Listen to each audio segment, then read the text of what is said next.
Trial attorney Kelly Hyman with us as well.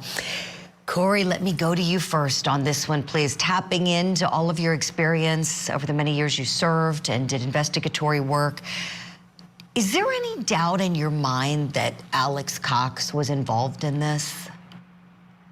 Well, when you look past the relationship, it almost seems as if he was a big brother, but it was almost like they was in a relationship. He was so close to her. Right. He was so close. Yeah, I don't know if they was, intimately involved, because he was picking off anyone and everyone that was close to her. It seems that way to me.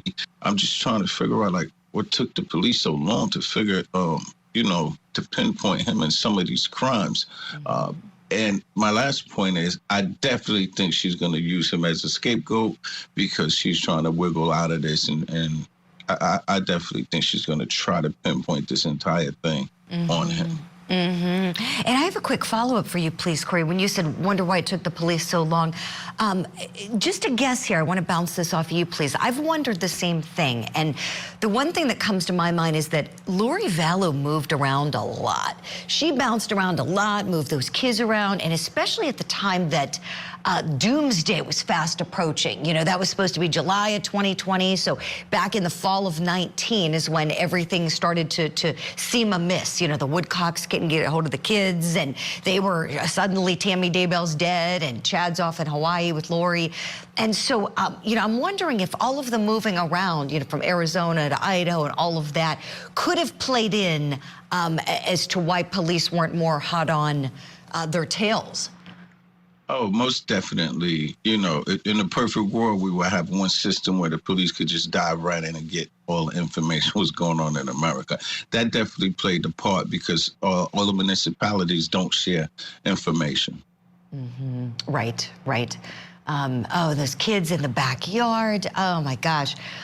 Kelly Hyman, let's talk about something else interesting, please. John Pryor, who represents Chad Daybell, was reportedly in attendance for the jury selection process on this one. And I'm guessing he's probably going to be in attendance at the trial. Your thoughts on that? The fact that these cases were severed so close to the time of going to trial. Chad has no court date. Lori does. Her case is being prosecuted first. His counsel's there.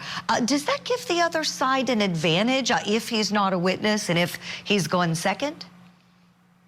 Absolutely, because he's going to look what the prosecution case they have, what evidence they present, their opening statements. So absolutely, since they're going first, they have the advantage he has the advantage of knowing exactly what the prosecution is laying out the case. Now, it could potentially be different, but absolutely, definitely it helps with the client. We're going to have to see how this case plays out in the court of law. Exactly. I can't wait to find out if Chad's going to be a witness. I just have this feeling. I don't know. You had cases with co-defendants, and sometimes they roll on the other one. Sometimes if the deal is what's most important, especially because he's facing capital punishment in his case. We shall see. Kelly Hyman, Corey Peggy, so great to have you both on the show. Stand by.